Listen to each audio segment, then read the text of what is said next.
Welcome to our channel. Today we how to authorize with Canva to design UI icons for Figma step by step clearly. Open your web browser and go to the Canva website. If you already have an account, click on the login button in the top right corner. Enter your email and password to access your account. If you don't have an account, click on the sign up button and follow the prompts to create one. Once you're logged in, navigate to the Canva homepage. In the search bar at the top, type UI icons and hit enter.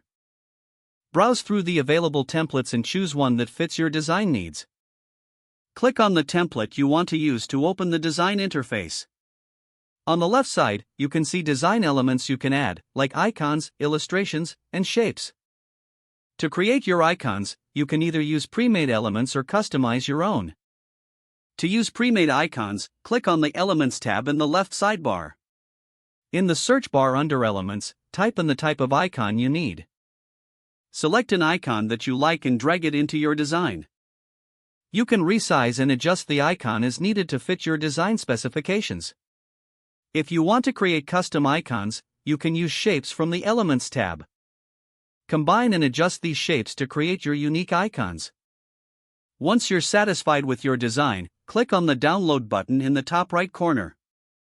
Choose your desired file format, such as PNG or SVG. Click the Download button again to save the icons to your computer.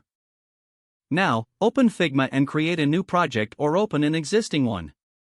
To import your icons, click on the File menu in the top left corner of Figma. Select Import from the drop-down menu. Locate the downloaded icons on your computer and click Open. The icons will appear. Adjust the placement and size of the icons within your design as needed. You have now successfully authorized with Canva to design UI icons for Figma.